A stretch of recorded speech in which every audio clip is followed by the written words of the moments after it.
Dentro de instantes, Tempo e Dinheiro. Apoio LS Tractor, tratores projetados para o hortifruti. Copavel, a força que movimenta o agronegócio. Risa Sementes, semeando o agronegócio do futuro. Lotus Biosoluções, excelência em produtividade. Seja assinante do Clube do Tempo e Dinheiro. Entre no Clube do T&D. No ar, Tempo e Dinheiro, com Karina Botião.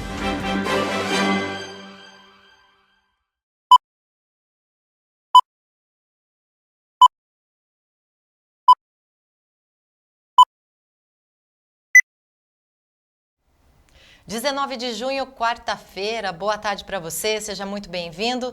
Tempo e Dinheiro começando mais uma edição. E olha só, as chuvas dos últimos dias elevaram o nível de todos os afluentes do Guaíba. E aí tá a manchete. Nova elevação do Guaíba coloca ilhas de Porto Alegre em alerta e previsão é sim de mais chuva. A gente já vai ver em detalhes na previsão do tempo.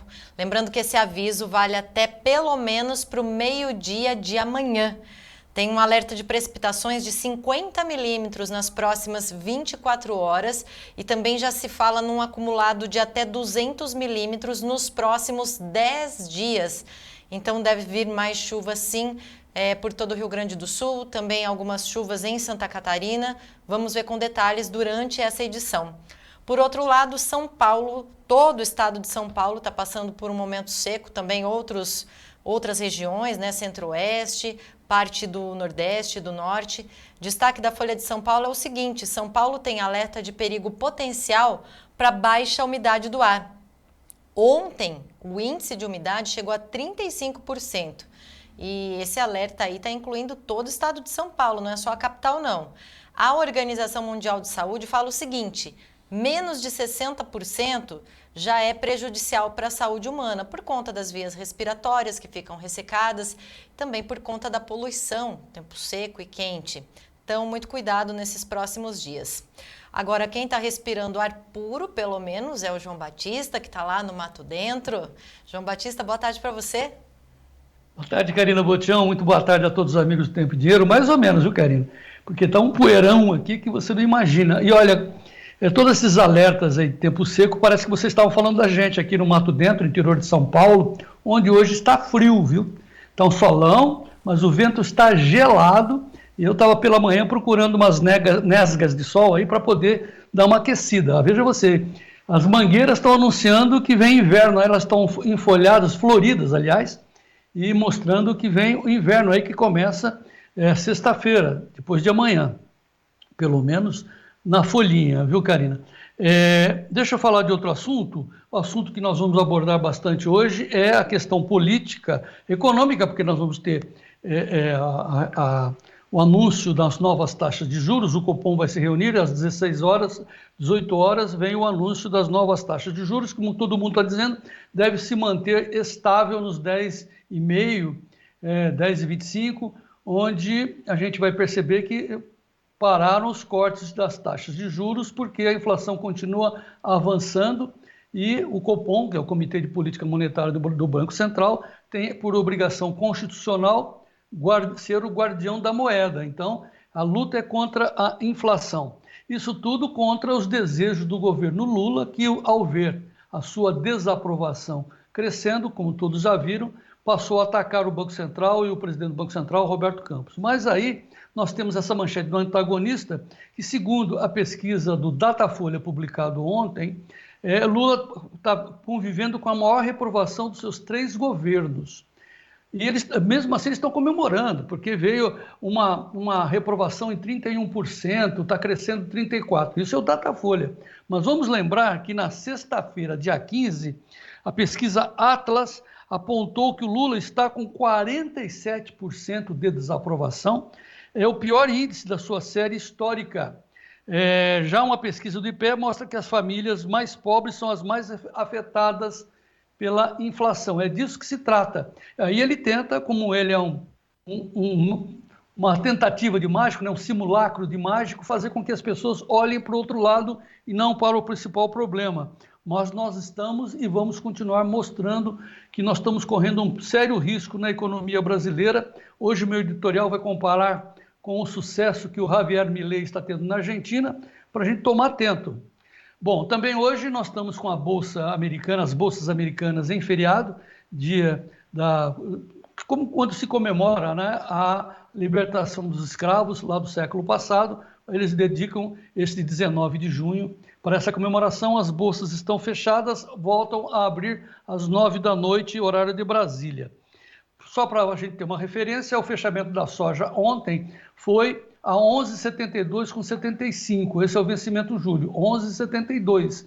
Foi um dia de ganhos ontem, numa situação de marés baixas para o preço da soja. O gráfico mostra a volatilidade que persiste sobre os preços da soja, mas há indício de que a soja tende a cair, porque as safras estão indo muito bem, tanto a colheita aqui quanto o plantio lá nos Estados Unidos. E o café arábica? Café arábica também com a Bolsa de Nova York fechada, 226,40 centes de dólar por libra-peso, 0,90 de recuo, são os preços que nós temos. E nós estamos avançando aí na cobertura do agro, né, Karina Botião? Estamos aqui ao vivo para fazer com que os nossos telespectadores sejam os mais bem informados do Brasil, Karina. É isso mesmo, João Batista. E olha, a gente falou do tempo seco, lá no norte do Paraná tá assim, o trigo está sofrendo, perdendo aí potencial para seca, chuva nem perto de acontecer por enquanto por lá, é o que está falando o Reginaldo Pavese, mas a paisagem valeu o registro que ele mandou para a gente. Olha só que lindo pôr do sol do Reginaldo Pavese em Faxinal, Paraná, norte do estado. Obrigada, Reginaldo, pelo seu registro. E a gente já aproveita também colocar a nossa bandeira, que abre todos os programas do Tempo e Dinheiro, representando todos os produtores rurais desse nosso Brasil. Brasil que vencerá. Tempo e Dinheiro está no ar.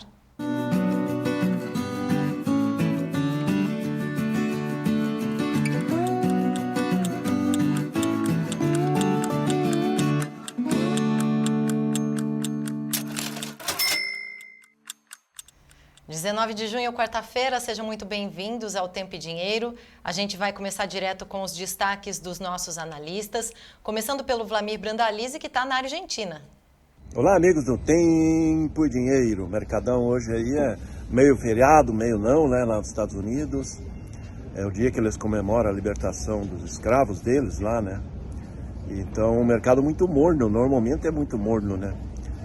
E hoje nós estamos embarcando aqui para a Argentina. Vamos ver como é que está a safra da Argentina, né? Rodamos o Brasil todo já esse ano. E agora vamos ver a Argentina. A Argentina está com a safra praticamente fechada da soja, perto de 50 milhões de toneladas, milho com o problema da cigarrinha. Mas e o mercado interno? O mercado interno vai na calmaria já vamos comentar aí como é que está a situação. Esperamos vocês aí no Tempo e Dinheiro, provavelmente diretamente de Buenos Aires, até daqui a pouco. O destaque vai ser o quê? O tempo seco na área do café e sudeste e centro-oeste. O sul continua úmido. Detalhes na previsão.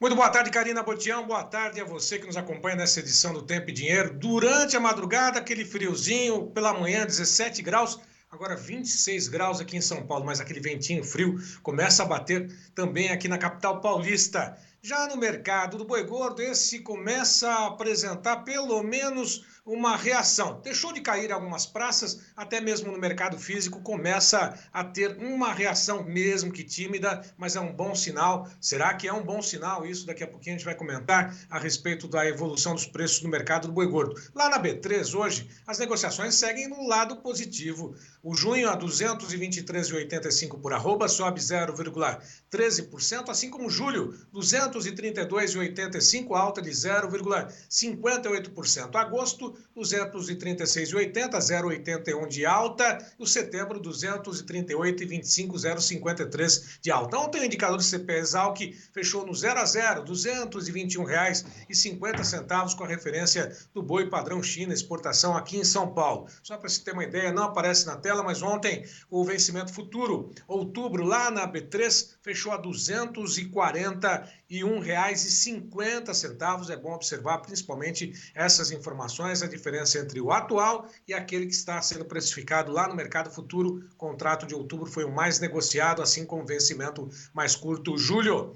Bom, o mercado físico, 7 praças em alta, nenhuma caiu hoje, bom sinal, 213,50, São Paulo Barretos, Araçatuba, Triângulo Mineiro, 197, Belo Horizonte, 194, Norte de Minas Gerais, R$192 por arroba a prazo boi comum, já descontado. Daqui a pouquinho Berville Neto comenta a evolução dos preços do mercado do boi gordo. Bom, e hoje, dia de feriado lá nos Estados Unidos, só negociações eletrônicas com petróleo e com ouro. Mas vamos dar uma conferida só para poder resgatar o que aconteceu ontem. $11, 72,75 a soja fechou ontem no mercado de Chicago, milho a $4,48, trigo negociado a $5,80,50, café em Nova York ontem recuou 0,40% a 226,40, o açúcar a 18,90, o algodão a 72,70, alta de 1,30%. Negociações eletrônicas, como eu disse, seguem para o petróleo, assim como o ouro. O petróleo bate os $80 o barril, $80,78, o ouro a $2.341,90 por onça Troia.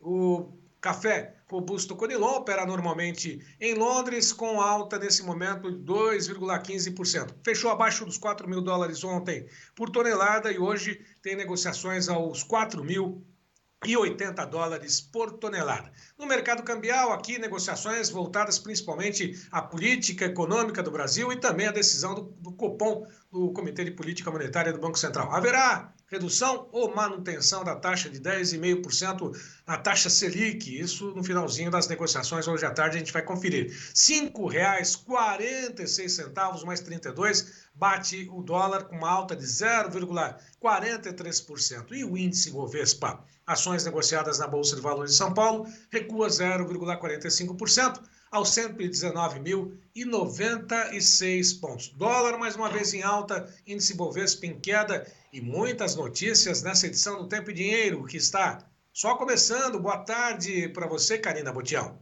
Só começando, Sérgio Braga. Boa tarde para você também. Daqui a pouco a gente se fala de volta.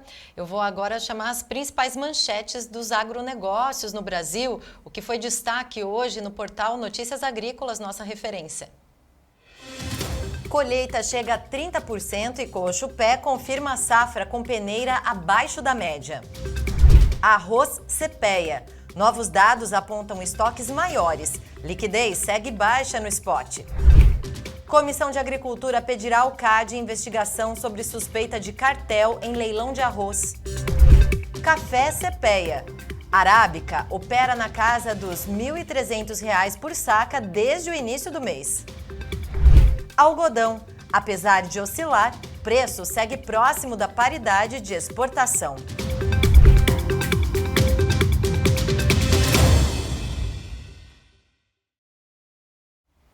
Olha, o Brasil foi notícia em portal americano. Manchete da revista Oeste diz com relação ao Felipe Martins. A prisão de Felipe Martins repercutiu em portal dos Estados Unidos. O Felipe, que era assessor para assuntos institucionais do governo Bolsonaro. O site está dizendo que o ex-assessor está preso há 4 meses sem provas. Enquanto isso, no Brasil, a dengue continua castigando a população da maioria das cidades. Olha só o portal Itatiaia, dengue, Brasil se aproxima de 6 milhões de casos e 4 mil mortes em 2024. Já o Rio Grande do Sul está sofrendo muito ainda com casos de leptospirose depois das enchentes. Manchete da Folha, Rio Grande do Sul tem 19 mortes por leptospirose após chuvas. Casos passam de 300. Sobre a questão do monitoramento das redes sociais no Brasil, edital do STF para vigiar redes sociais deve ser impugnado, avalia jurista. Manchete aí da revista Oeste. A opinião é do advogado constitucionalista André Maersiglia. Ele afirma que não tem interesse público nessa licitação aberta. E foi formalizada ontem uma nova proposta para as multas devidas pelas empreiteiras da Lava Jato.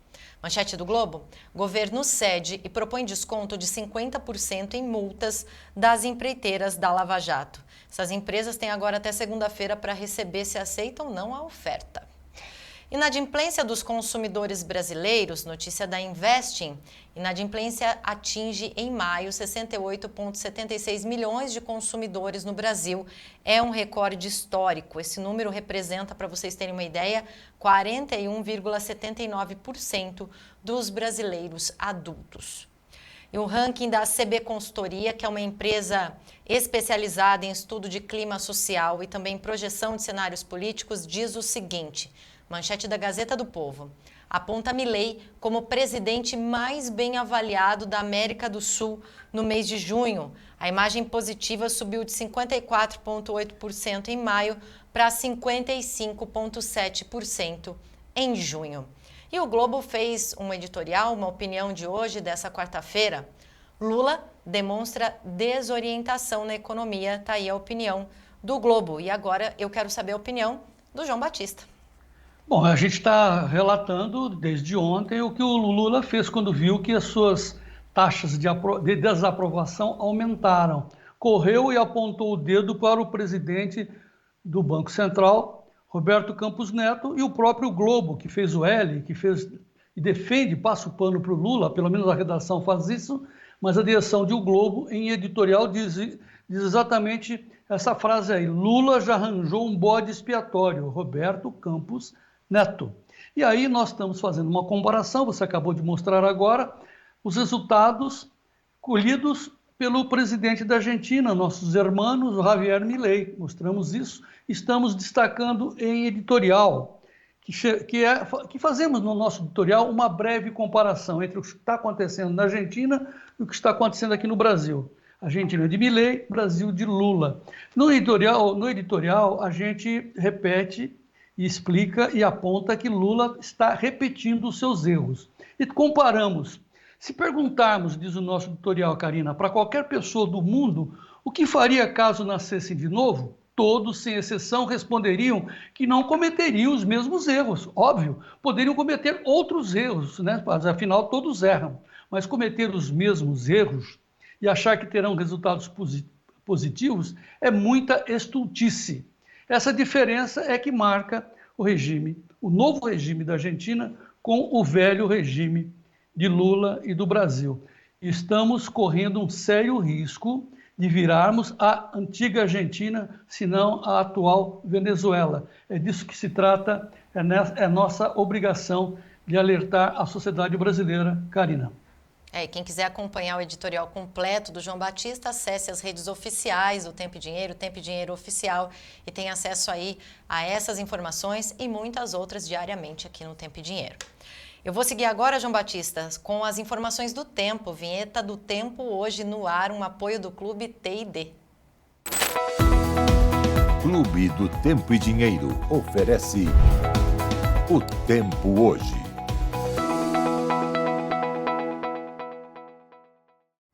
Olha, desde ontem, dos últimos dias, a gente sabe que tem chovido bastante no Rio Grande do Sul. Em Quevedo, choveu 220 milímetros em 2 dias. Olha só essas fotos, gente. Como é que fica o campo, né? A situação de quem trabalha todo dia ali na lavoura. Olha só a situação, lava o solo. João Batista já comentou várias vezes a situação, como é que fica, e essa não é uma realidade só de Quevedos, infelizmente, de muitas outras cidades lá no Rio Grande do Sul. A gente tem um vídeo também da cidade de Bagé, chegou a chover granizo por lá, no sul do Rio Grande do Sul.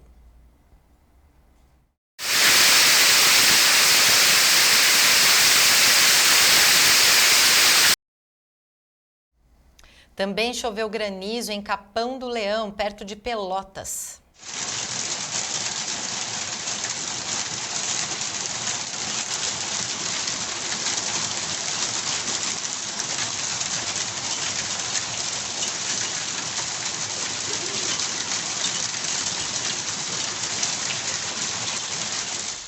E a soja lá ao fundo, né, que o agricultor teve que deixar. Chuva também em Nova Palma.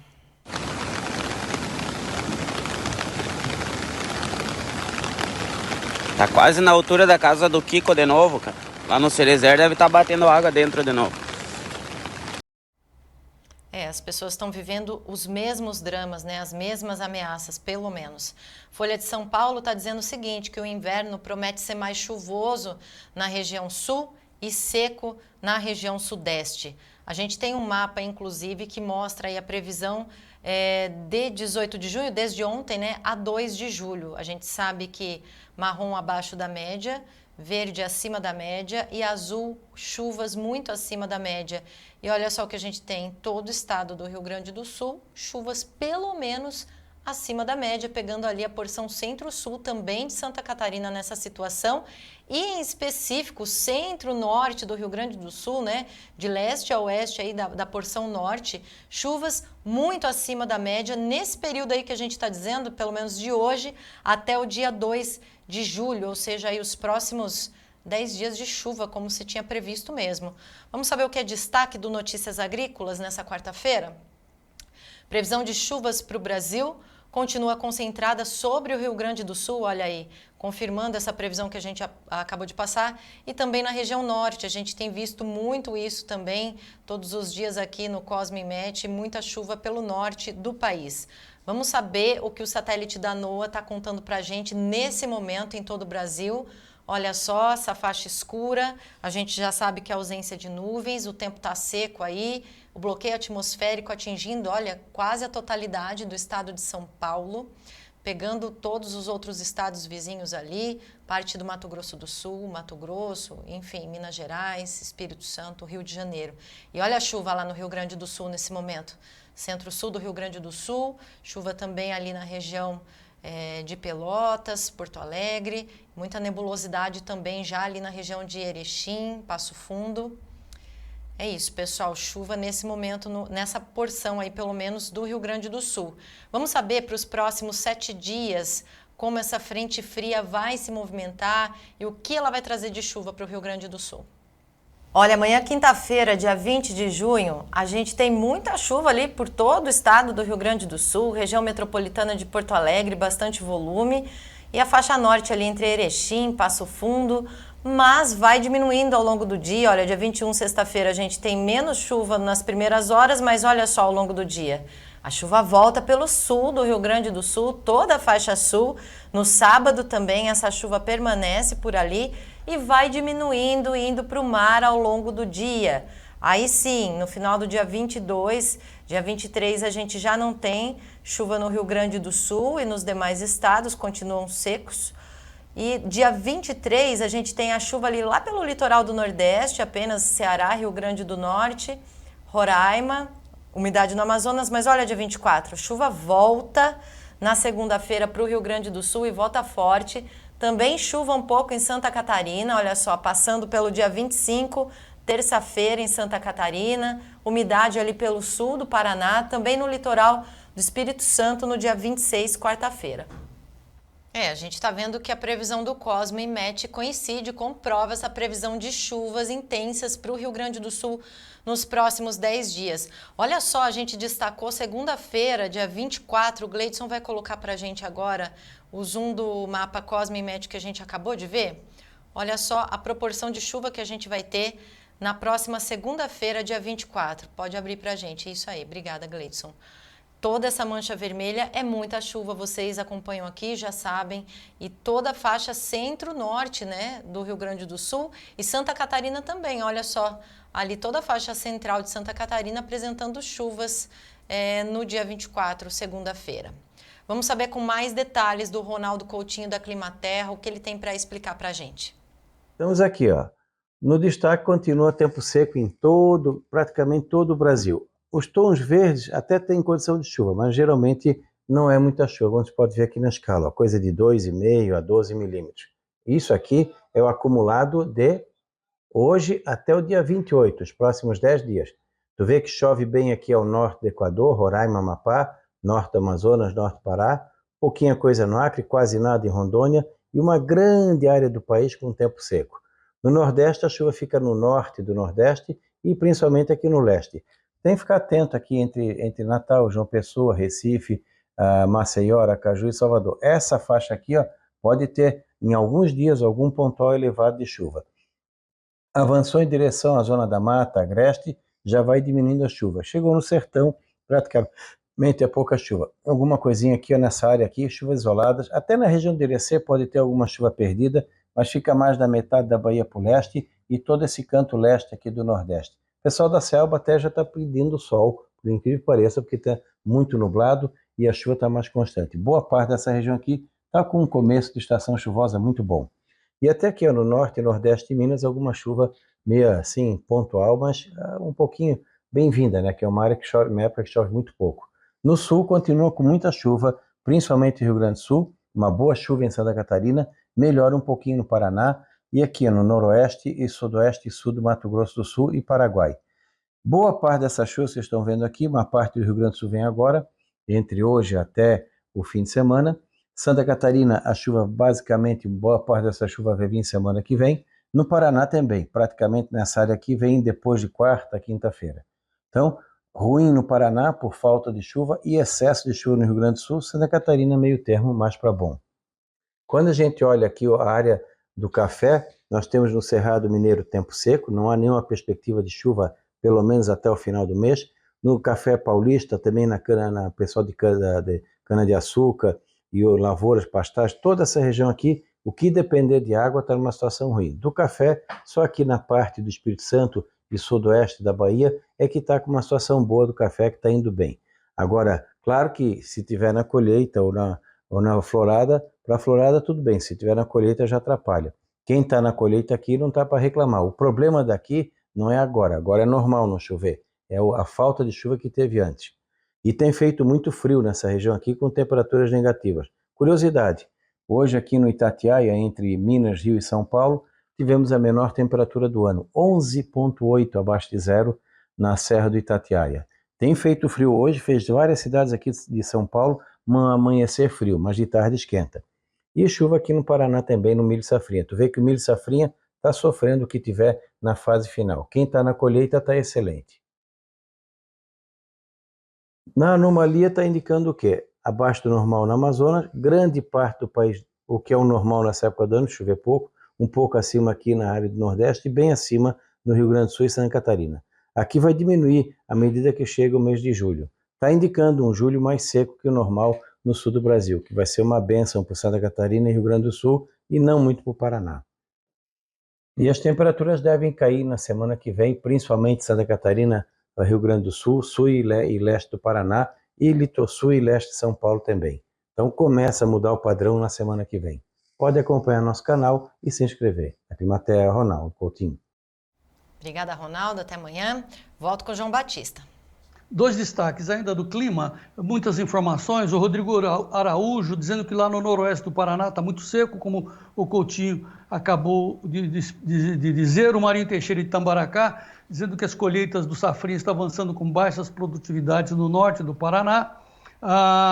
O Vanderlei Carlos Amadei dizendo que lá em Erechim, por enquanto, está calor, tempo parecendo que está para aprontar para a tarde para receber chuvas que estão no sul do Rio Grande do Sul, já mostramos, o Coutinho explicou muito bem. Quem está dizendo é a Fabiana Silveira, lá em Piratini, na região de Bagé, chovendo agora, mas vamos em frente, pois o Brasil vencerá. E olha, o que nós temos, antes de entrarmos para falar de soja, falarmos do drama do Rio Grande do Sul e da nossa economia, nós temos a política. Ontem, no nosso Clube do Tempo e Dinheiro, o Sérgio Braga entrevistou o cientista político e nosso amigo Paulo Moura. O Paulo Moura disse que a política econômica do país está passando por um fiasco, enquanto que nos bastidores acontece uma disputa interna para quem vai disputar a sucessão do Lula. Então, isso está deixando o Haddad, o ministro da Economia, na fritura. Paulo Moura participou, portanto, no Clube do Tempo e Dinheiro e conversou com o Sérgio Braga, e nós vamos mostrar um trecho para vocês. Sérgio, eu preciso prestar atenção aqui, porque existe uma guerra surda de bastidores no governo entre o chefe da Casa Civil, Rui Costa, e o Haddad. E é uma guerra que visa a sucessão do Lula. Quer dizer, o Haddad foi preparado para ser o eventual sucessor do Lula. E o Rui Costa quer ser o sucessor do Lula. Então ele fica sabotando o Haddad. Inclusive a MP do PIS/COFINS foi enviada para o Congresso com o Haddad no exterior. O Haddad estava lá beijando a mão do Papa, falando em cobrança de imposto sobre grandes fortunas em escala mundial, em escala global. E ele não foi defendido pelo governo. O próprio Lula entrou em acordo com o Pacheco, dizendo que era para o Pacheco devolver a medida provisória, que ele, Lula, não iria retirar para não desgastar o Haddad. Ou seja, o Lula entrou em acordo com o Pacheco para retirar a medida que o Haddad mandou. Então, o Haddad sinalizou insatisfação. O Haddad está extremamente fragilizado. Acontece que, assim como a política econômica é o coração do governo, o ministro da Fazenda é o fiador dessa política econômica. E Haddad hoje é um pato manco. E quem quebrou a pata do pato foi Rui Costa. Quem sabota o Haddad é o PT, é a Gleisi Hoffmann, que dá declarações contra as políticas de anúncio de suposto corte de gasto por parte do Haddad. Então o Haddad é sabotado pelo Rui Costa e sabotado pelo PT. E eu acredito que ele admitiu a hipótese de jogar a toalha e sair fora, sinceramente, percebendo isso. Só que o governo percebeu que ruim com o Haddad, pior sem ele. Porque a troca de ministro é a admissão do fracasso da política econômica que já fracassou.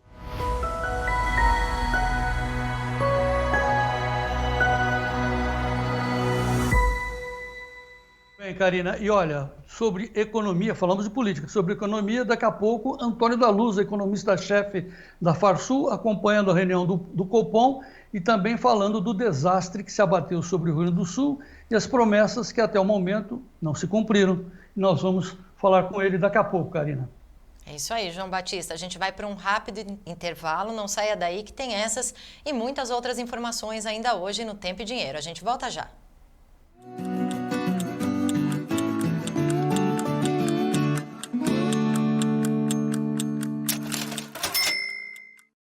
Eu comecei aqui nesse palco, mas não foi só com o som do violão, não. Foi com o ronco do trator.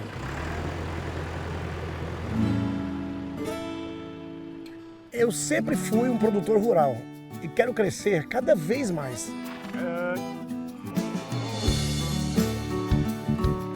E a marca que eu escolhi para mim é a LS Tractor. Ela tem força, tecnologia e amor pelo campo. Maravilhoso, né? É show demais! É tão show que eu pedi bis. LS Tractor, tecnologia sul-coreana, coração brasileiro. Isso é bruto, hein?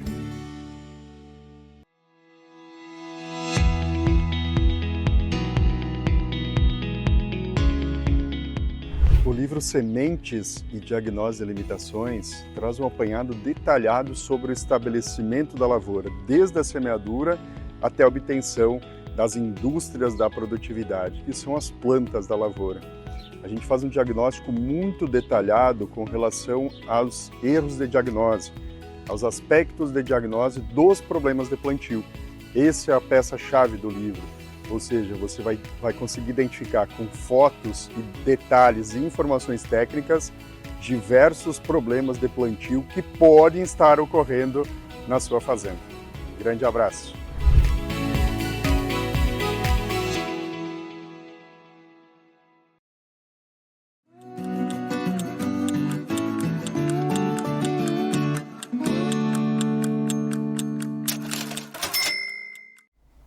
Nós estamos de volta com Tempo e Dinheiro e enquanto a gente faz conexão com o economista-chefe da Farsul, Antônio da Luz, eu queria mostrar para vocês a festa que foi lá em Boa Esperança do Norte, a festa de encerramento da colheita. O Moacir Guarnieri gravou um vídeo e compartilhou aqui com a gente do Tempo e Dinheiro. A gente vai exibir agora esses bons momentos do pessoal lá em Boa Esperança do Norte. Boa noite, João Batista.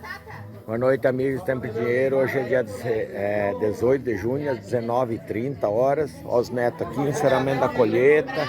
Aí o pessoal lá, caminhoneiros, colhedores, as esposas, noras, meus netos aqui, meus amigos aí, patrocinadores. Olha aí, ó, colhedor. Aqui, ó, aqui mais netos, aqui mais os filhos dos amigos nossos. E churrasquinho aí, ó, comemorando o encerramento da colheita. Não foi aquela colheita, mas os amigos estão aí, ó, todos os amigos. Beleza? Valeu, João Batista. As mulheradas se divertindo com canastra, os amigos. Oh, beleza, hein? Olha as crianças aí, ó. Nosso futuro, as gerações futuras aí. Grande abraço. Tá aí, festa bonita, o pessoal merece mesmo comemorar, só a gente sabe, só eles sabem, né, que estão todo dia ali, direto no campo, trabalhando, para estar comemorando essa hora, né, João Batista?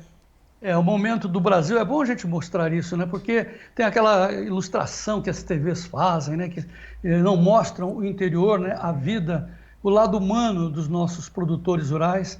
O Moacir Guarnieri e família fizeram esse grande favor para a gente, mostrando que o Brasil que trabalha, o Brasil que produz, o Brasil que vencerá, Karina Botião. É isso aí. Já temos a conexão com o Antônio da Luz? Vamos lá, João Batista, está liberado. Muito bem, o Antônio da Luz, economista-chefe da Farsul, Federação da Agricultura e Pecuária do Rio Grande do Sul. Momento importante para termos o Antônio da Luz conosco por dois motivos. Hoje é a reunião do Copom e sobre a economia brasileira e também os problemas que se abatem sobre o Rio Grande do Sul. Antônio da Luz, muito boa tarde, seja bem-vindo. Muito boa tarde, João Batista, prazer estar com você hoje. Estamos aqui perto fisicamente, né? Estou aqui em Campinas, no Encontro Nacional das Cooperativas. Eu pretendo agora, no final do dia, ir aí para sua casa, para comer um churrasco aí no sítio. Então, logo que eu saia daqui, eu já vou direto para aí, já passe no açougue para comprar as coisas. O costelão, né? Tá muito bom. Antônio da Luz, é um prazer imenso, gosto da sua alegria. E vamos falar primeiramente de economia, porque você representando a agricultura, você está naquela pesquisa Focus, que o Banco Central faz todas as semanas, e você responde dentro do seu conhecimento por parte do agronegócio. E é ali que a gente mostra, né, para o Banco Central como estão indo as nossas dificuldades e vicissitudes. E hoje nós temos reunião do Copom, todo mundo está dizendo que a manutenção da taxa Selic vai ficar ali nos 10,25, portanto, não há expectativa de corte das taxas de juros como quer o Lula. Qual é o seu entendimento, Antônio? Olha, João Batista, infelizmente não tem como cortar a taxa Selic. Nós queremos que a taxa Selic seja cortada. É óbvio que todo economista quer que seja cortada a taxa Selic. Nós queremos muito um juro mais baixo. Só que entre a gente querer e poder, existem as ações e as consequências. Por que o Banco Central deve interromper hoje o ciclo de queda? Porque o governo federal não para de fazer déficits. O governo federal não para de aumentar a dívida pública. O governo federal não para de jogar dinheiro na economia através do gasto, através da retirada dos impostos dos brasileiros, que não para de aumentar, o aumento da carga tributária. E todo esse dinheiro, toda essa liquidez que é resultado do aumento do endividamento do país, vai alargando a base monetária, vai tendo mais dinheiro sendo jogado na economia através do gasto público. E para que isso não gere inflação, é preciso aumentar a taxa de juros. No caso, por enquanto, hoje o Copom deve manter os juros. No entanto, a pesquisa do relatório Focus, a média do pensamento nosso, dos economistas, está apontando para uma elevação dos juros até o final do ano. Ou seja, se o governo não parar de gastar e gastar errado, não adianta depois culpar o Campos Neto e querer fazer dele um bode expiatório. O Campos Neto, ele só está dando a dose que é necessária para equilibrar o mercado de moeda, de modo que a nossa moeda não perca valor, de modo que não tenha inflação, que as famílias não sofram com inflação, com o poder de compra da moeda. O Campos Neto, mal comparando, evidentemente, é como o médico que tem que receitar um remédio amargo. Basta a pessoa se cuidar que não adoece, não precisa tomar remédio, mas se adoece, tem que tomar remédio. Ou seja, o problema dos juros não está no Banco Central, mas sim lá no Palácio Planalto. Quer dizer, a gente entende, né, Antônio, e a população entende, né, que ao invés de tentar baixar os preços na canetada, como ele está tentando fazer no arroz, ouvi dizer que está tentando fazer no suco de uva, né, para prejudicar a produção de uvas do seu estado, melhor seria se aumentasse o poder de compra, como você falou, porque aí não importa o preço, o mercado se autorregula, porque eu estou com dinheiro no bolso, eu vou escolher quem, onde comprar, quando e o que eu vou comprar. Melhor assim. E por fim, é o que está acontecendo na Argentina. Em 6 meses, o Milei está conseguindo resultados extraordinários. Você concorda, Antônio? Absolutamente sim, João Batista. E também, se não vejamos, olha só, o governo brasileiro, com esse negócio de controlar preço, está fazendo o que se tentou fazer no Plano Cruzado, que todos nós sabemos onde deu. Deu ruim. O governo está tentando fazer o que se tentou fazer lá nos anos 70, que deu ruim. Metade dos anos 90 deu ruim. Justamente no momento em que o Brasil comemora os 30 anos do Plano Real, o governo está promovendo um retrocesso dessa magnitude, querendo tabelar e controlar preços. Isso é uma vergonha para o nosso país, porque isso não é coisa de país civilizado. Só países que não são civilizados, países bem grosseiros, países bem primitivos, se dão a este luxo, porque nós conhecemos pela ciência econômica, desde o século XVIII, que esse tipo de medida não funciona. A Argentina, você citou a Argentina, hoje ela está fazendo certo, mas ela ficou 10 anos fazendo errado. E o que aconteceu? Desabastecimento, aumento de preços, inflação. E aí agora elegeu o Javier Milei, que veio com ideias que não são dele, são ideias que são da ciência, são ideias que estão nos livros de economia, e está dando certo. Olha só que loucura. Fazer aquilo que é tecnicamente o certo, dá certo. Olha só que coisa interessante. Mas aí começa o governo brasileiro a trazer um retrocesso imenso para o nosso ambiente econômico. Não é à toa, João Batista, que a Bolsa não para de cair, o câmbio não para de subir, a desconfiança internacional é enorme, não para de sair dinheiro daqui de dentro. Ou seja, o governo está fazendo com que o nosso país faça água, porque as ideias não podem ser piores do ponto de vista econômico e o dinheiro tem para a Argentina. Um dos termômetros, Antônio, é o dólar, o câmbio, que você fala que não para de subir. A Cirlei Freitas pergunta para o Antônio o que ele acha se o dólar vai continuar subindo. Olha, o dólar, a taxa de câmbio, ela está subindo por dois motivos, né? O primeiro deles, porque a taxa de juros dos Estados Unidos não tem dia para baixar ainda, porque os dados da economia americana não são bons e aí eles ainda estão com inflação resiliente, precisam manter juro alto por mais tempo, e isso fortalece o dólar. O segundo motivo é a nossa perda de confiança. Então, será que o câmbio vai subir? Será que o câmbio vai cair? Vai depender do que o governo vai fazer. O governo Lula, pela primeira vez, depois de muita pressão, voltou da Europa, numa das milhares de viagens que ele já fez, voltou para uma reunião para discutir corte de gasto. Isso foi uma coisa que animou, porque é a primeira vez que o governo Lula fala em cortar gasto. Até então ele só fala em aumentar a receita, aumentando carga tributária. Isso trouxe uma boa sinalização. A questão é se ele vai cumprir. Eu acho, sinceramente, João Batista, que ainda dá tempo deste governo dar um cavalo de pau e trazer estabilidade econômica e crescimento econômico. Se ele não der esse cavalo de pau, a chance de nós repetirmos a crise que nós vivemos no governo Dilma é bastante significativa. Para onde é que vai ir o câmbio? Vai depender. Se o governo der um cavalo de pau e mudar, e ainda dá tempo, acredito que nós podemos ter um câmbio mais baixo lá para frente. Agora, se ele não mudar e continuar dobrando a aposta do jeito que ele está fazendo, a tendência do câmbio é se manter acima de 5,50 e subir até mais do que isso. Ok. Antônio da Luz, vamos falar do seu estado e vamos continuar com o mesmo foco na economia, na política, porque o Lula insiste em continuar no palanque.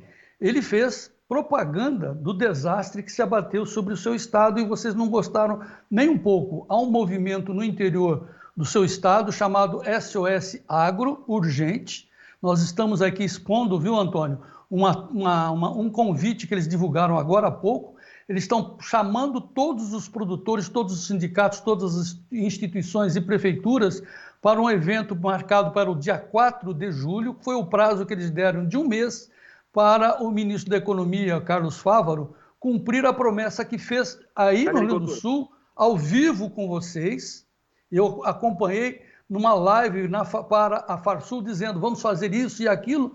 Eu pergunto, de todas as promessas, tanto anunciadas pelo Lula como pelo Fávaro, alguma delas foram cumpridas?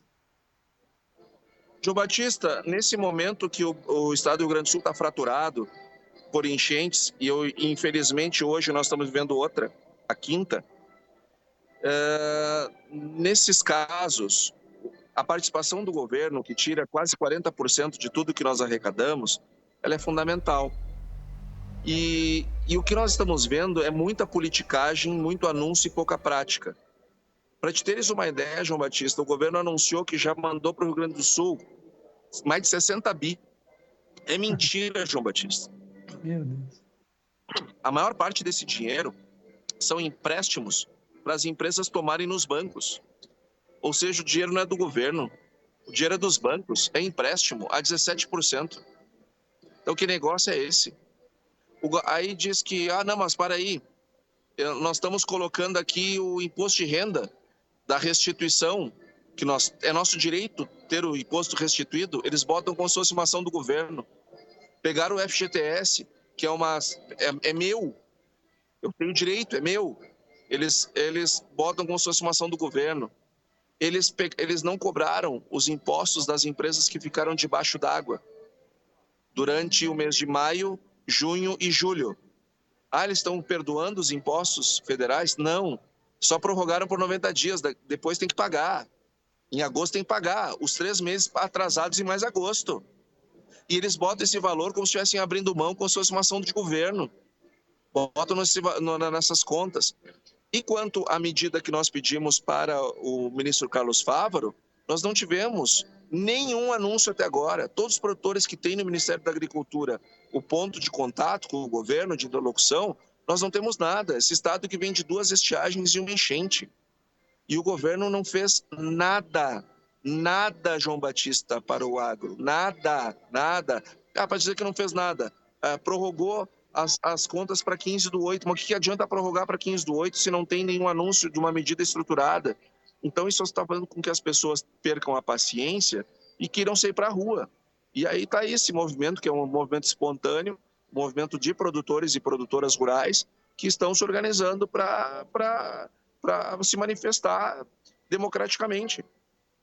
Ô, Antônio da Luz, você me conhece há muito tempo, né? A gente tem sangue italiano, né? A gente fica revoltado, cara. Eu fico emocionado quando você vem a público dizer que o Lula disse que está emprestando ao povo gaúcho 60 bilhões a módicos juros de 17%. Ele que está brigando com o Banco Central, servindo de agiota sobre a miséria e a tragédia gaúcha. É isso mesmo, Antônio? Olha, pelo menos até agora é isso que tem sido, né? Também temos visto uma intransigência com a Fraport, que é a empresa... Só para você ter uma ideia, tá? O governo, até hoje, está enrolando para dizer para a Fraport, que é a companhia que administra o aeroporto Salgado Filho, que vai cumprir o contrato, que é indenizar a empresa em caso de força maior, que foi o que aconteceu. Aliás, diz a Constituição que é papel do governo federal fazer o planejamento para proteger os municípios de enchentes e desastres naturais. Isso está na Constituição. Então, o governo... Por que o governo está fazendo isso? Será que ele está querendo que seja devolvido para a Infraero, o aeroporto de Porto Alegre, depois de todas as obras que foram feitas? Agora que o aeroporto está lindo. No tempo da Infraero parecia uma rodoviária. A rodoviária aquelas bem braba.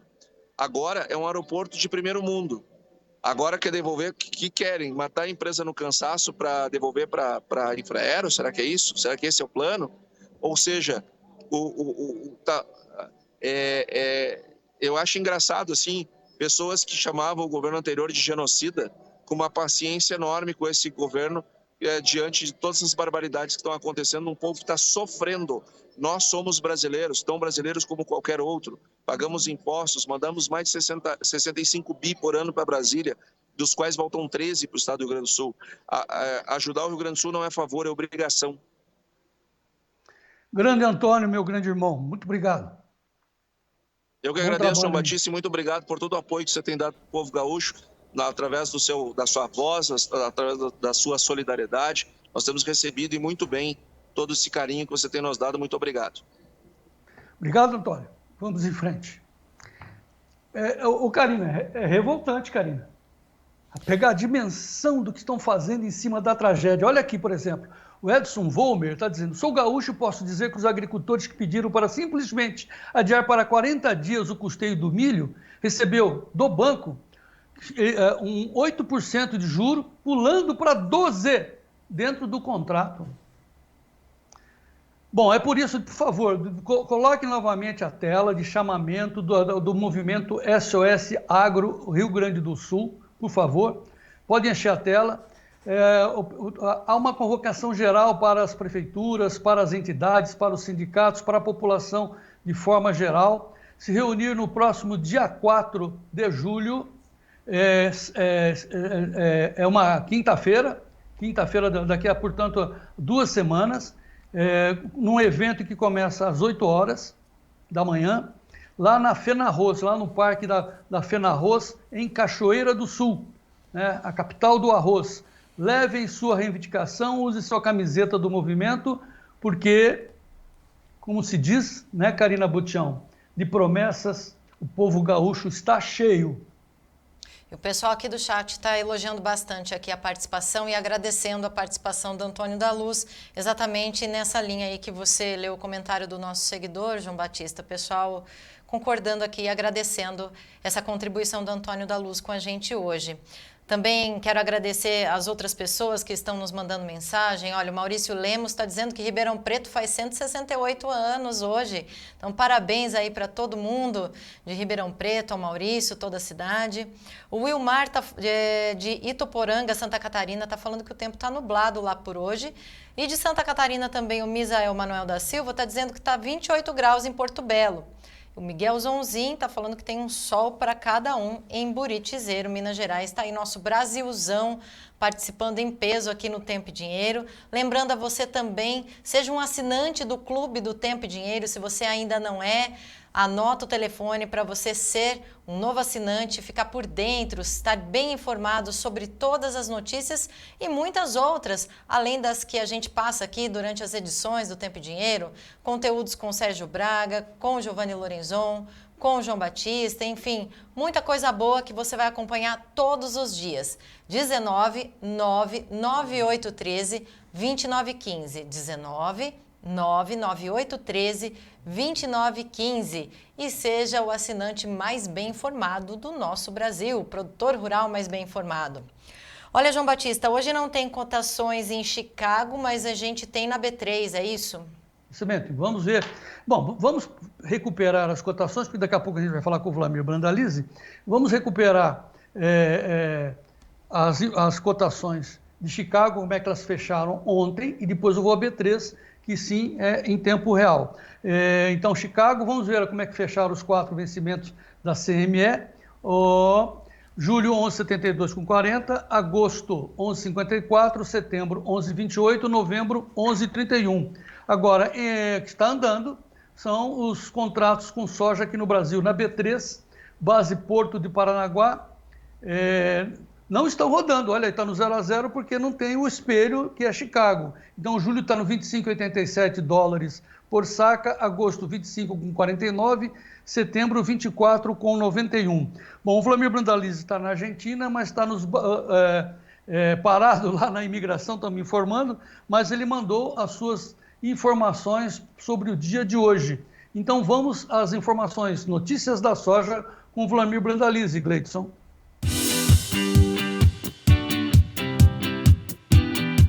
Notícias da soja com Vlamir Brandalize.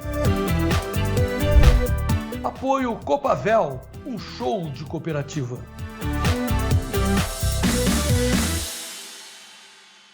Bolsa parada, colheita andando aqui no Brasil e plantio muito rápido nos Estados Unidos, uma tendência de baixa para os preços da soja. Será? Vamos confirmar e conferir com o Vlamir. Olha, João, vamos fazer uma análise geral. E o mercado de Chicago, ele está aí com dificuldade, né? Ele perdeu os 11,50 aí para a maioria dos meses. Ele está distante agora dos 12 dólares. É um mercado mais técnico nesse momento, porque o clima americano continua dando indicativos de chuvas, condições regulares por lá. Tem previsão que pode cortar um pouco a chuva no meio para final da semana que vem, mas isso é previsão. Semana passada tinha previsão que ia cortar a chuva essa semana, a semana está com chuvas. Lavouras que nem a gente mostrou ontem, então muito boas, né? Lá em Iowa, o maior estado produtor, o Mato Grosso deles. Então, em princípio, o mercado com pouco espaço. É um mercado de serrote, né? Um dia para cima, um dia para baixo. Hoje é um dia de pregão meio calmo demais, né? Porque é meio feriado americano, né? Grande parte do sistema financeiro fica parado também. Então não tem muito fôlego para andar para um lado para o outro e, por outro lado, a China segue comprando da mão para a boca, né? A China importando em ritmo lento aí nesse primeiro semestre, né? Isso é o mercado internacional. Muito bem, vamos ver como é que isso se dá aqui no Brasil, quais são as consequências para o movimento da soja aqui dentro do Brasil. Fala, Vlamir. Olha, o mercado interno da soja, ele segue mais atrelado ao dólar, né, João? A questão é essa, é ponto importante, né? Porque o dólar, a gente vê aí, se valorizou muito nesses últimos 30 dias, né? Tem fôlego para mais, né? Porque, em princípio, ainda o governo está indefinido. Hoje à tarde tem definição aí do Copom, né? Para que rumo vai tomar a taxa de juros, provavelmente não vai cair, não há ambiente para cair, com isso não se espera grande novidade com relação ao Copom, aí, a reunião do Banco Central. Já no mercado da soja, ainda tem que enrolar perto dos 140, 141 reais nos portos, é isso que agora pela manhã o pessoal está apontando, mas muito lento hoje em função de que o mercado internacional segue na calmaria, né? Esse é o quadro, não tem muito fôlego efetivo, mas um negócio ou outro tem saído, né? O mercado tem negociado alguma coisinha, então por enquanto está nessa linha, mais ou menos na faixa dos 140 reais, vamos arredondar aí, os portos são meio lineares aí nesse meio de feriadão americano, né? Pois é, e sem as bolsas, como é que estão os negócios no Brasil nesta quarta-feira, hein, Vlamir? E os preços no balcão? Vamos comentar um pouquinho. A comercialização da soja, nesse momento, ela está mais ou menos na faixa de 93 milhões de toneladas. Então, ainda tem muita soja para negociar. O normal seria, nessa parte de metade de junho para frente, um pouquinho, tá perto de 100 milhões de toneladas numa soja proporcional de uma safra de 148 milhões de toneladas. Então está atrasado, tem muita soja para negociar. É por isso que as cotações lá de setembro em diante nos portos são menores. Você vê o Porto de Setembro, 138, o Porto Curto, agora julho, 140, até 141, com chance ali no agosto, o pagamento de começo de setembro. Então, o ambiente em si, aí tem muita soja e o pessoal acredita que vai sobrar soja no fim do ano. Bom, vamos ver como é que fica o final do ano então. E a gente vê isso através dos prêmios ofertados lá nos portos brasileiros. Como é que estamos em números de prêmios, Vlamir? Vamos lá, Joãozito, com relação a prêmios, você gosta dos prêmios, né? O prêmio também é meio morno, né? Porque Chicago não muda muito, hoje fala em 35 ou 40 positivo aí já no julho, e vendedor que é 50, 55, 60. O agosto paga melhor, o prêmio melhor de agosto, até 50 positivo no agosto, chances, e 70 do vendedor. Setembro também chance de 50 positivos do comprador e 70 do vendedor. O prêmio fevereiro, o vendedor hoje é 5 negativo e o comprador é 25 negativos. O março, o vendedor é 10 a 15 negativos, comprador 40 negativos. O abril também é na faixa de 15, 20 negativo do vendedor, 45 negativo do comprador. E o maio já começa a melhorar, né? O vendedor que é 10 negativo e o comprador diz que paga 25, 30 negativos. Então, mais ou menos nessa linha que são os prêmios. Prêmios não mudou muita coisa em relação a esse último dia. Tem flutuado pouco, né? O mercado aqui no Brasil mais é dólar do que prêmio efetivamente. Ok, levantamento da Brandalize Consulting sobre o mercado da soja. Agora nós vamos para o mercado do milho, porque aqui no Brasil a B3 está andando. Então, primeiramente, Gleidson, como é que está o preço do milho na Bolsa Americana que está parada? Referência, parou ontem, o julho a $4,5 por bushel, setembro 4,55,60, dezembro 4,67,60, março 4,78,20 é o preço do milho praticado lá nos Estados Unidos com um andamento rápido no plantio. Vamos aqui no Brasil, safrinha sendo colhida no Brasil e os preços em alta. Julho 57,47, setembro 60,73, novembro 64,62, janeiro 68,28. Vou devolver para o Vlamir Brandalize para ele mostrar como é que está o cenário internacional do milho, que afeta a Bolsa Americana e também o Brasil. Vlamir. Mercado internacional do milho também segue tentando segurar esses 4,50 de suporte, né? E os longos lá no 4,80, 4,90, tá difícil de furar os 5 dólares de novo, porque a safra americana tá indo bem, né? O relatório da semana mostrou aí, né? 72% da lavoura boa excelente, né? Então, a safra americana vai muito bem por enquanto, é um dos melhores momentos, isso que a gente tem que clarear para o produtor.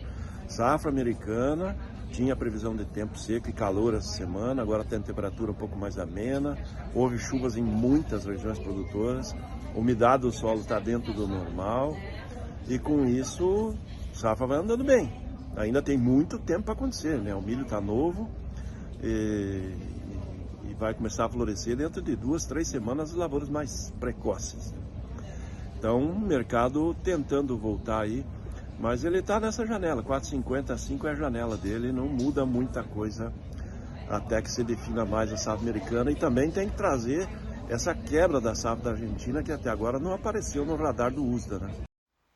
O Luiz Carlos Leite está comentando que nos Estados Unidos a temperatura está bem acima da média, mas, Luiz Carlos, eu tenho informações da meteorologia, que nós estamos mostrando no Clube do Tempo e Dinheiro, que vem chuvas boas e copiosas lá para o meio oeste norte-americano. Entrem no clube, sejam bem informados, o Giovanni Lorenzon, editor do clube, está atualizando as informações para vocês em tempo real. Olha o telefone para você se associar e ser bem informado. Informações rápidas, objetivas, focadas na economia, um grupo fechado, faça parte, 199-9813-2915. Vamos voltar ao Vlamir, porque agora sim ele tem o posicionamento sobre o comportamento do mercado do milho dentro do Brasil. Vlamir. Com relação ao mercado interno, vamos aí. O mercado vai se mantendo firme aí nos portos, mesmo sendo um momento que está plena colheita da safrinha. Hoje já dá para dizer uns 30% nacional aí colhido. Safrinha, por enquanto, está vindo bem nas regiões aí colhidas.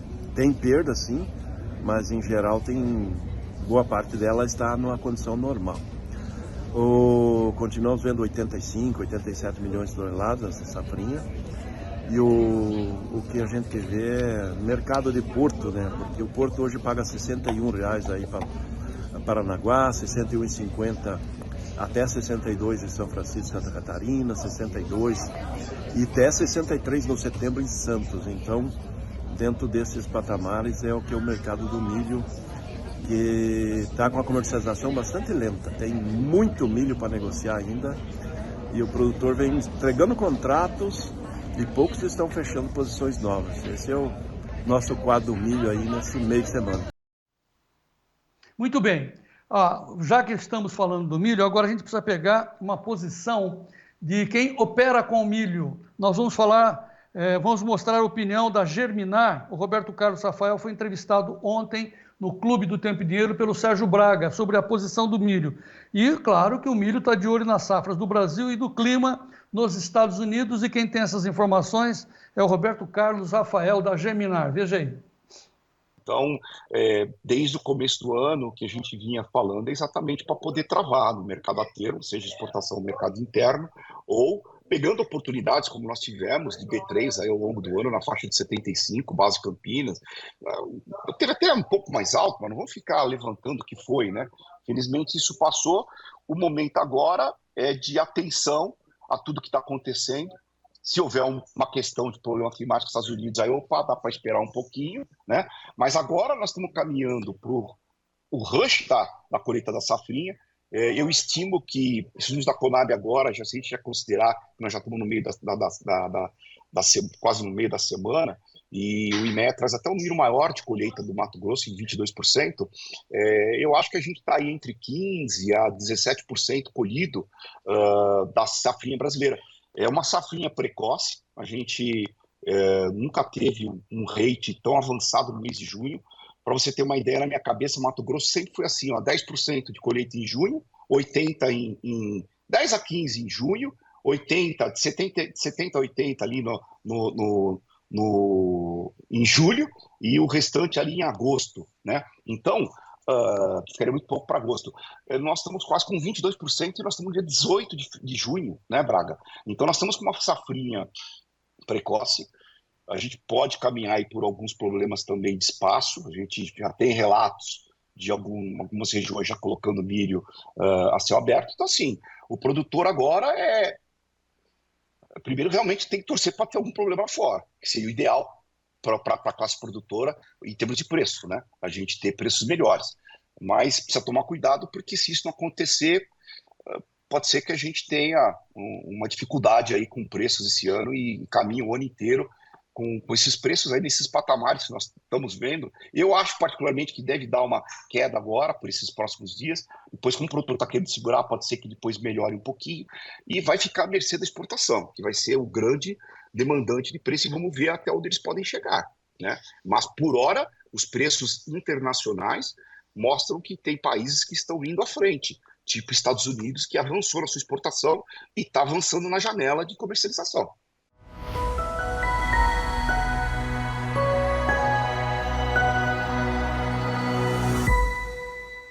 Com o que o Vlamir comentando, né? Porque nesse momento tem a velocidade do plantio americano e a colheita da safrinha aqui, é natural, né? Tem ofertas, né? O pessoal aqui no Brasil ainda costuma vender na boca da safra, mas ao final do semestre, diz o Vlamir, com a falta de mercadoria no mundo, haverá uma busca pelo milho brasileiro e a tendência é de subir. Vamos acompanhar. De novo, eu insisto, acompanhe a gente lá no Clube do Tempo e Dinheiro, em tempo real, e vocês podem trocar informações ali dentro, porque quem está no clube é só profissional, não é? Pois bem, está aí o telefone do clube, 19998132915, nos apoie e seja o produtor rural mais bem informado do meu Brasil.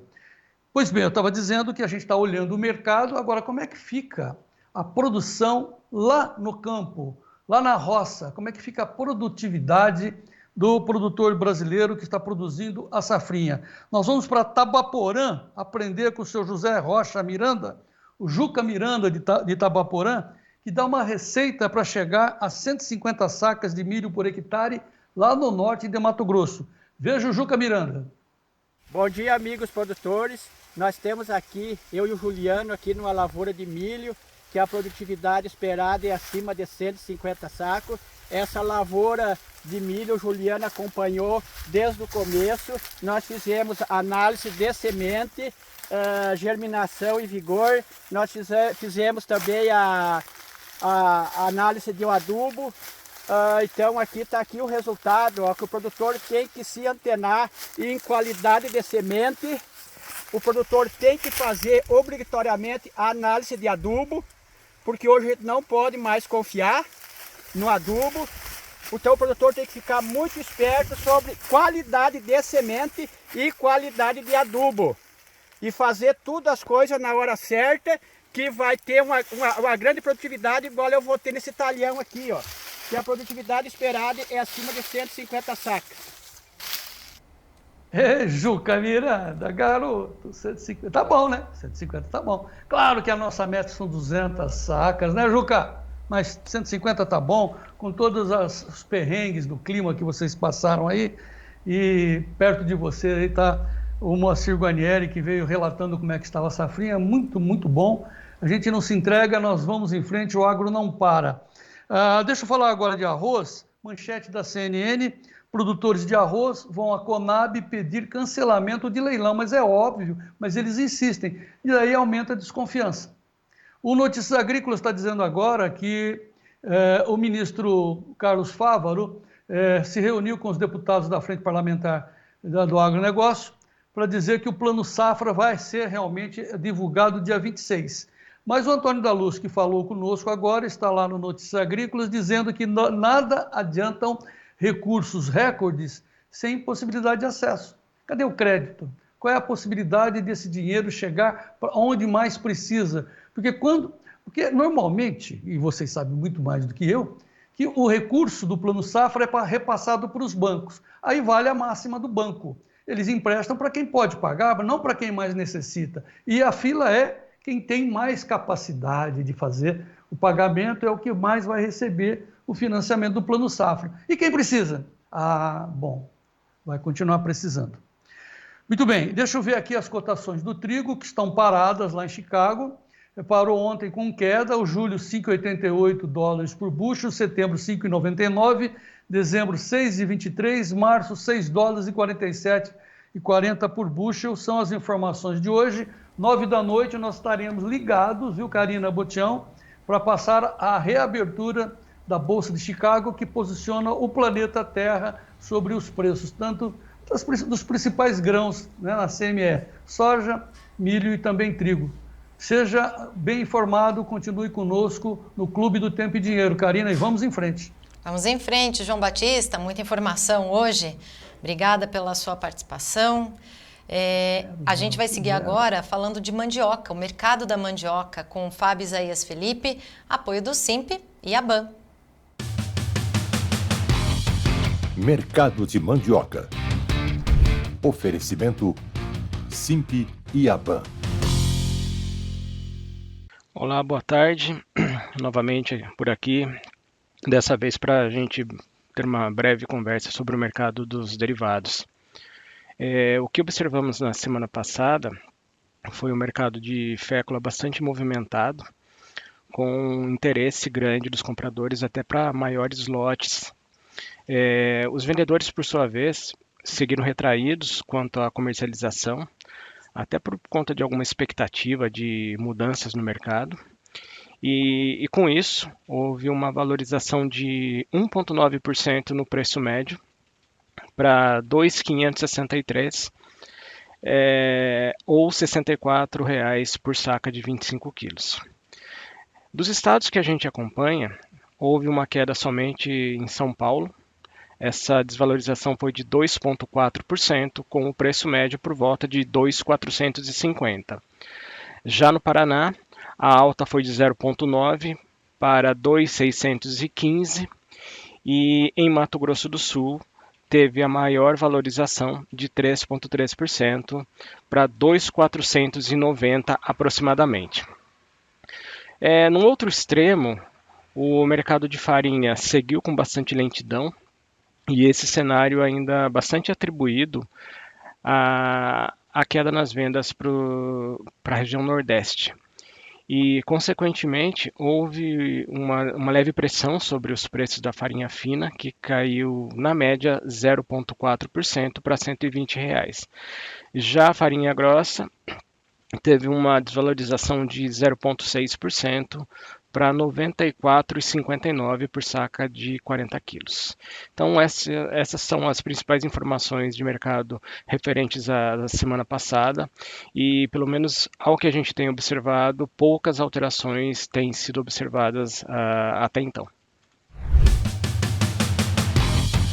Mercado de mandioca tem o apoio do Simp, Sindicato das Indústrias de Mandioca do Estado do Paraná, e da ABAN, Associação Brasileira das Indústrias Produtoras de Amido de Mandioca. Muito obrigada ao Fábio Isaías Felipe, e vamos agora conferir os preços dos hortifrutis com o oferecimento da LS Tractor.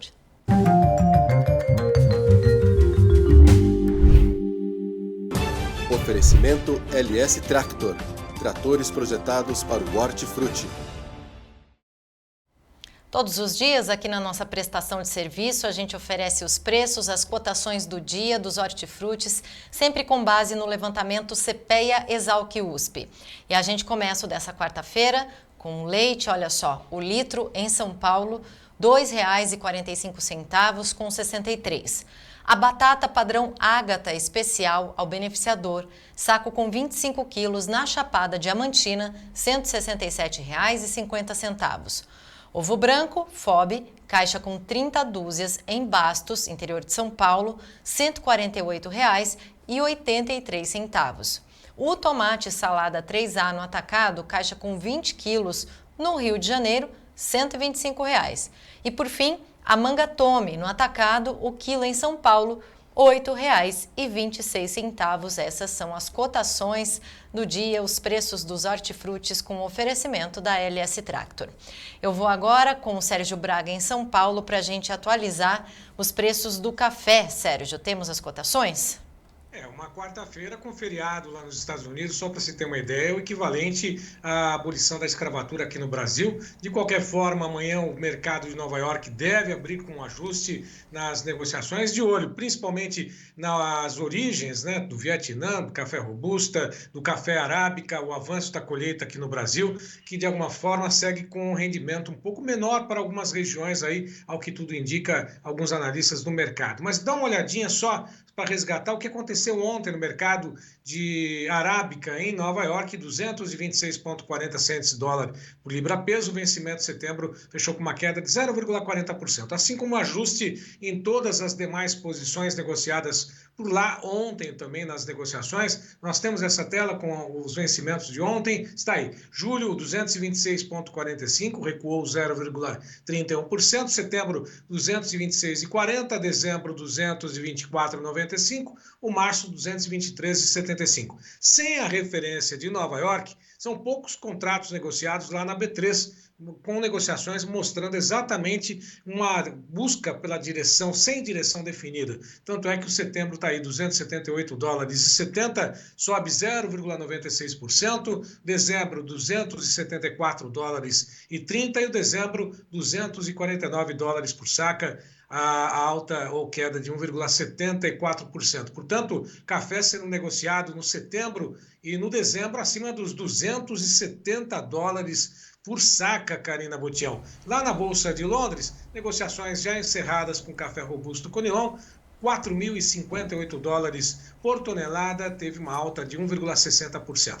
Bom, só para lembrar que se fosse para fazer um apanhado dia a dia de todas as participações do Maílson Antunes Pereira lá de Araguari, daria para poder fazer um acompanhamento praticamente da safra, toda ela negociada e toda ela produzida, os cuidados, os tratos e principalmente aquele trabalho que se tem para produzir um bom café, né? Não é só colher, né, vender, comercializar, mas sim o dia a dia do trabalho no campo, na produção lá no campo. Então, olha só, o Maílson mais uma vez mostrando a poda lateral do café em algumas áreas lá na produção em Araguari. Mostra pra gente, Gleidson. Bom dia, João Batista. Bom dia, amigos do Tempo e Dinheiro. Olha o serviço de hoje, João Batista. Ó. Passando a serra no cafezal aqui. Esse é o talhão que a gente escolheu primeiro. Aí a gente já tá podando já.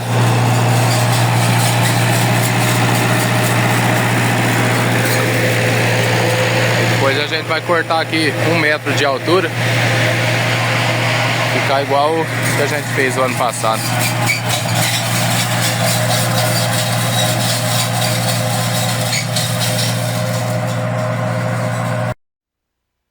Tá aí o porquê desta valorização, aliás, do trabalho que se tem todos os dias, seja das mudas até o desenvolvimento das plantas, da produção de café, colheita, comercialização e, lógico, muitas surpresas aí, principalmente com relação ao clima. Belo trabalho, não, Karina Botião? Lindíssimo trabalho, estava olhando aqui, Sérgio, maravilhoso o trabalho do Maílson e assim como ele, tenho certeza, tantos outros produtores de café desse nosso Brasilzão. Volto a te chamar daqui a pouquinho com as notícias da pecuária, Sérgio. Obrigada por enquanto. Eu vou falar agora do nosso doutor Sementes. Olha só, ele está em Costa Rica, no Mato Grosso do Sul hoje, numa região caracterizada pela produção de sementes de braquiária. Ele está relatando para a gente a grande dificuldade do manejo da palha nessas áreas com braquiária. Algumas questões, assim, por exemplo, o que fazer com a palha, como distribuir ela sobre o solo e como ter uma boa condição de plantio. Ele responde para a gente agora no nosso quadro Acompanhamento da Safra, com o Dr. Alexandre Gazola, um apoio da Risa Sementes.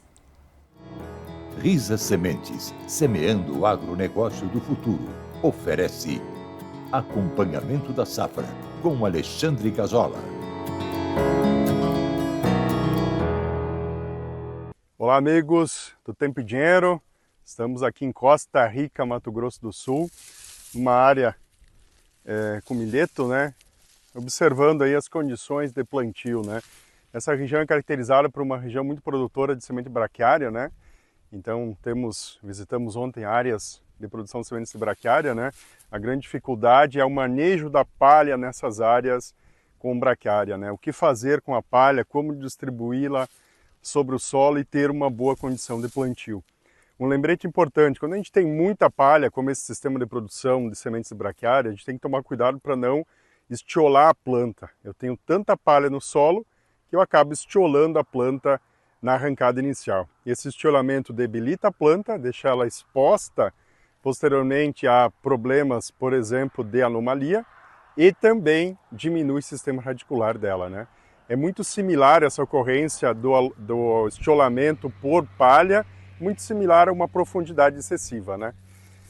Mas indo para o nosso contexto aqui, nós estamos numa área com milheto aqui, a gente observa poucas plantas, né? Ele ficou um pouco ralo, até pela condição de clima, o solo aqui numa condição muito arenosa, né? Se a gente pegar, ó, é um solo muito arenoso, uma característica muito comum da região, então é importantíssimo ter palha, mesmo que não seja numa cobertura ideal. A grande questão é como manejar. Nós temos uma distância, aqui acaba plantando final de novembro, né? A janela de plantio de soja, né? Ela é um pouco mais tarde das outras regiões. O que a gente precisa lembrar? Como plantar nesse ambiente? Porque a gente vai dessecar e plantar, a gente tem risco de fogo e tem risco também de ficar com muita pouca palha. Então qual a recomendação? Mantém o máximo essa cobertura, desseca e planta. Planta no verde, né? Porque aqui a gente tem pouca massa, né? Para manutenção em cima do solo, né? Pouca relação CN e também pouca cobertura. Se a gente olhar, tá ralo a planta, né? E lembra, a palha é indispensável no manejo para evitar escaldadura, evitar dano nas raízes, né? Então, importantíssima a palha. O que a gente precisa fazer? A manejar bem essa palha, aproveitá-la ao máximo e plantar bem. Então, dicas aí para a gente já pensar lá na frente no plantio da soja anterior, ou seja, pensar o sistema de produção como um todo. Abraço! Com sementes de alta qualidade e conhecimento, trabalhamos para difundir o capim como ferramenta de produtividade na agricultura e pecuária. Risa Sementes, semeando o agronegócio do futuro. E vamos saber qual é o destaque de hoje do Giovanni Lorenzon no quadro Agrofinanças, um apoio da Lotus Biosoluções. Lotus Biosoluções, excelência em produtividade, oferece Agrofinanças, com Giovanni Lorenzon. Olá, amigos, sejam bem-vindos. É o Agrofinanças no ar. Hoje o mercado está para a espera do Copom, depois das 6 da tarde. Amanhã, sim, a situação vai ficar um pouco mais definida do ponto de vista dos investimentos em renda fixa. É bem possível que, se as apostas forem mantidas, ou, melhor dizendo, se as apostas se consolidarem, amanhã a renda fixa com juros vai subir novamente. Hoje, até que o Tesouro Direto, por exemplo, está mais leve, está mais baixo, ainda que nos Estados Unidos o título de 10 anos, o único que está sendo negociado no feriado de lá hoje, está subindo acima de 1%. Bom, e quais são as apostas no Copom? A maioria, a grande maioria, fala em manutenção da Selic em 10,50. E dentro dessa maioria, ainda há uma maioria que não acredita mais em cortes ao longo de 2024. Aquela Selic de 1 dígito já não existiria mais. Mas ainda há, como o Bank of America, que pensa na possibilidade até de um 0,25% de redução na reunião de hoje. Ou que pelo menos mais 0,25% até setembro. É difícil prever, até porque houve um certo alinhamento das falas dos membros do Copom desde a última reunião de maio. Todo mundo se lembra que o 5-4, que foi 5 votos do Banco Central bolsonarista a favor a favor de um corte de 0,25 pontos percentuais, E os 4 do Lula, né, os 4 votos de membros do Copom indicados pelo Lula a favor de um corte maior. Desde então, houve uma certa unicidade de fala. O próprio Gabriel Galípolo, que foi o segundo homem do Haddad e que é cotado para substituir o Roberto Campos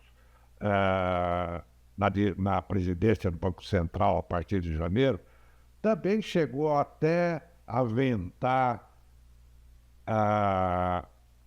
o pensamento de que realmente a inflação ainda dá sinais perigosos. Ao mesmo tempo, também os Estados Unidos não está exatamente muito claro como que vai ficar a situação de lá. A grande surpresa seria, na melhor das hipóteses, ou no melhor do cenário, um corte de 0,25%, ou melhor, um corte de 0,25 ponto percentual hoje, e nos próximos dias a gente vendo na ata do Banco Central, na ata da reunião, os membros falando a mesma língua, tendo um certo consenso na votação. É difícil, até porque o presidente Lula, nos últimos 2, 3 dias, voltou a carga contra Roberto Campos. Então, dificilmente se imagina que os 4 membros indicados pelo governo vão votar contra as expectativas do governo, ou seja, de segurar ainda mais as taxas. E ainda mais falando a mesma língua do Roberto Campos, que é o inimigo declarado pelo Lula. Então, o mercado certamente amanhã terá uma definição melhor, né?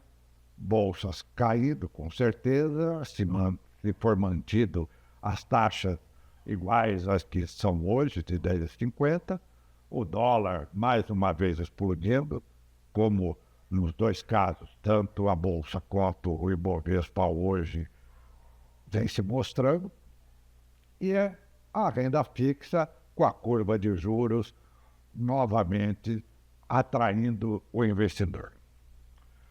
Por hora é só, amanhã nós estaremos de volta. Até lá. Um novo conceito em nutrição vegetal que está oferecendo para agricultores de todo o Brasil mais produtividade.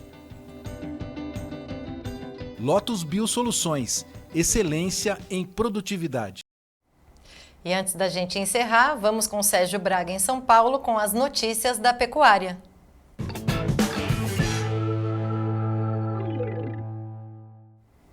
Bom, tradicionalmente na segunda quinzena do mês o mercado sempre é um pouco mais lento, é lógico, atento às exportações que vão bem, obrigado, e o pecuarista está na expectativa de que os preços pelo menos parem de cair e a pressão da indústria diminua um pouco. Isso tem sido registrado ao longo dos meses e nesse mês de junho não foi diferente, uma pressão muito grande sobre a arroba do boi gordo. Agora a pergunta é, será que o boi gordo hoje parou de cair no mercado físico? Será que já há uma mudança, uma tendência para a virada de preços mais firmes que podem refletir para a arroba do boi gordo no mercado físico, ao pecuarista? Bom, de qualquer forma, daqui a pouquinho a gente vai comentar a respeito disso. Antes, vamos conferir o que acontece lá na B3, sinalização de, pelo menos, negociações do lado positivo. Tá aí, junho 224,85 por arroba, julho a R$ 234, agosto a R$ 237,50, setembro R$ 238,85. Indicador CPE ontem, 0 a 0, 221,50 aqui na referência de São Paulo. 7 praças hoje em alta, entre as 32 pesquisadas pela Scott, nenhuma caiu. ou pelo menos é uma boa notícia, 213,50 São Paulo, Barretos, Araçatuba, boi comum a prazo já descontado, no Triângulo Mineiro 197, Belo Horizonte 194, Minas Gerais ao norte R$ 192. Próxima tela, mais 4 praças de comercialização, Sul de Minas 197, a mesma cotação em Goiânia R$ 197, região sul de Goiás R$ 200 a prazo, Cuiabá R$ 204 também no aprazo. Iberville Neto comenta conosco o mercado do boi gordo. Olá, Iberville. Olá, Braga. Olá a todos. Braga, hoje eu trouxe alguns dados aqui do ágio do bezerro. O arroba do bezerro na comparação com o arroba do boi gordo. Se a gente considerar o ágio nos últimos 12 meses, considerando bezerro MS e boi gordo São Paulo, ambos do CPEA, a gente tem uma relação aí de uma arroba do bezerro 30% superior à arroba do boi gordo. E essa é a maior relação, o maior ágio da arroba do bezerro desde maio de 2022. Isso é ruim para quem compra o bezerro, pensando na conta, para fechar a conta, isso é fato, mas quando a gente pensa no efeito que isso tem, que isso costuma ter em relação ao cenário de preços, isso é positivo. Quando a gente tem um cenário de bezerro mais sustentado, ou até com alguma valorização, aqui a gente está falando de um bezerro que cedeu menos nesses últimos meses, ele sentiu também a seca, mas cedeu menos, isso indica que a oferta de bezerros está menor e a expectativa é que o bezerro evolua um pouco em termos de preços, consequentemente isso melhore o ânimo do criador e isso tende a tirar fêmeas do gancho. A hora que as fêmeas saem do gancho, a gente diminui a oferta de carne e o mercado evolui como um todo. Tá? Então, o ágio do bezerro ele é um problema para quem compra, mas quando a gente está numa fase de baixa, como estamos e estivemos nesse passado recente, e o ágio começa a subir, isso costuma ser um indicativo de que a participação de fêmeas nos abates vai começar a diminuir. Tá? Então é um ponto positivo sob essa ótica. Inclusive, quando a gente pega os dados do IBGE terminados ali em março, os dados oficiais liberados até o momento, os abates em 12 meses terminados em março, eles tiveram uma pequena diminuição da participação de fêmeas nos abates. E essa diminuição no acumulado de 12 meses terminados em março foi a primeira em 17 meses. Então a gente está falando de pequenos sinais aí que apontam na direção de um futuro melhor para a arroba do boi gordo, depois de anos críticos aí para o setor como um todo. Tá? Então o ágio costuma incomodar, mas isso costuma vir acompanhado no segundo momento de uma diminuição de participação de fêmeas nos abates, consequentemente menos oferta de carne e o mercado andando um pouco mais. Paralelamente, esse câmbio acaba beneficiando as exportações e as exportações no segundo semestre costumam ser melhores também. Então a gente vai somando algumas variáveis que podem ajudar nesse mercado, o mercado dar uma andada num futuro não muito distante aí na nossa leitura. Um abraço e até mais. Obrigado, Iberville. Até a próxima. Karina Botião, são essas informações sobre o mercado do boi gordo. Aliás, a gente está chegando no finalzinho dessa edição do Tempo e Dinheiro, não é isso? Obrigada pela sua participação, pelas suas informações. Ótima tarde para você e a gente se vê amanhã. Até amanhã. Um abraço. Obrigada também ao João Batista, que já desconectou aqui com a gente, mas abrilhantou sempre a nossa edição aqui do Tempo e Dinheiro. E muito obrigada a você, produtor rural, que nos acompanha todos os dias aqui no Tempo e Dinheiro. Ótima tarde para você e até amanhã, quinta-feira. Tchau, tchau.